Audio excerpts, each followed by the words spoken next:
When I found out, this was my reaction.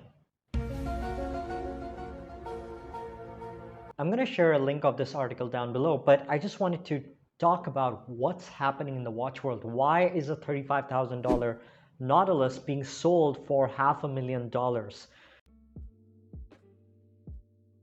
This is basically a rant because I'm just lost for words. I'm just pissed off. Why? I mean, why in the hell would you buy a regular stainless steel Nautilus for so much more of its retail? I mean, we all know that Rolex, Richard Mille, Patek Philippe, Audemars Piguet have sometimes marked up their prices, or okay, sorry, no, their watch prices have gone up because of the limited supply and a higher demand. So, I mean, we all get that. If you were to look for a Submariner or a Nautilus or a Royal Oak, you would typically find them a bit over, okay, not a bit, a lot over the retail price. I'm talking $35,000 retail Patek being sold at $100,000 to $120,000. I mean, that's kind of somewhat, I would say, not surprising, because certain models have known to be extremely high in demand, and because of the limited supply, as I said, you know, it just creates a drive for these watches. So people are willing to, you know, skip the waiting list and just jump right into the gray market just to get their hands on these watches, and they're willing to pay 2 or 3 times the price. What's happening right now is just, it's unprecedented. The last time that a watch sold so much over its retail was the Paul Newman's Rolex Daytona. I mean, that kind of makes sense. It's a vintage piece unique, so that just, you know, makes it desirable. There's no other Rolex Daytona that can replace that, because this one was owned by Paul Newman. So I get that. I get paying millions of dollars for that watch. But coming back to the story, what's happening is with Patek Philippe is that this was a brand new model, a factory sealed model that came out just this year. It's a new watch that retails for $35,000, and you're paying $500,000 for it.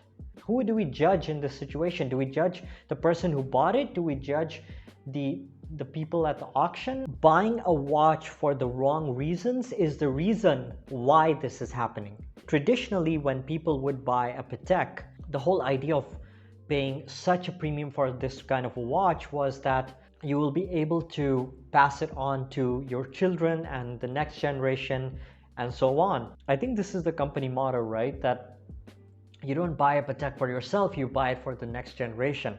So the whole idea is that this watch is so complicated and so made with such care and such quality that you can just pass it on generation after generation. It's not going to die after 100 years. You know, it's just going to keep on going. That is still, to me, a right reason. I mean, if you can afford it, go ahead, enjoy it and whatever. But what's happening right now is that watches are becoming more of a status symbol than a luxury item. I mean, we are talking way past than simply investment watches. Investment watches is when you buy a Submariner for, I forget how much the new prices are, but let's say if you buy a Submariner for 10,000 retail, you will probably sell it for a few thousand more. But then when you go to higher end watches like Richard Mille, you buy it for $200,000, you might end up selling it for $400,000 or $500,000.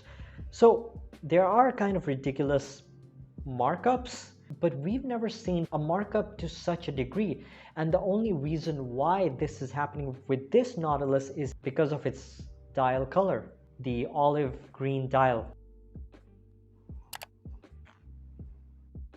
Here's what you need to know.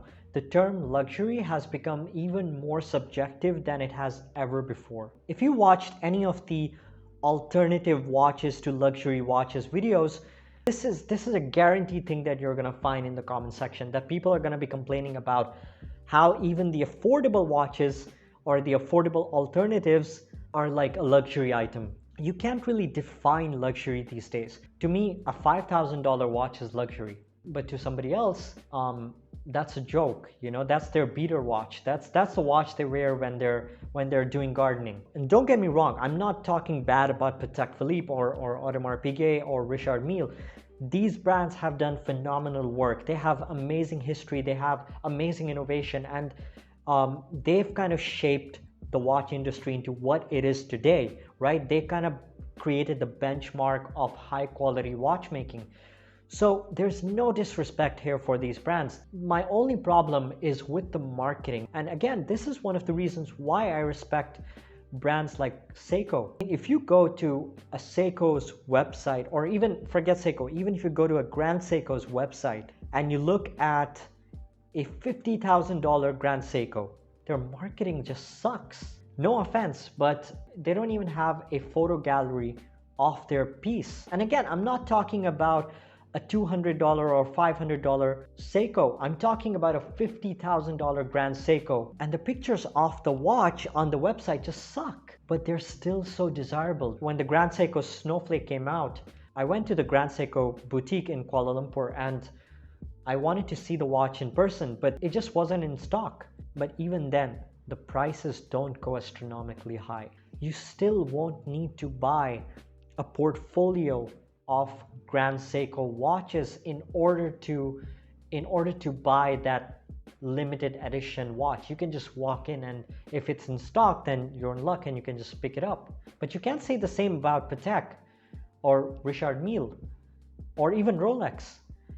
And again, this is the artificial marketing or the supply and demand cycle that they're creating.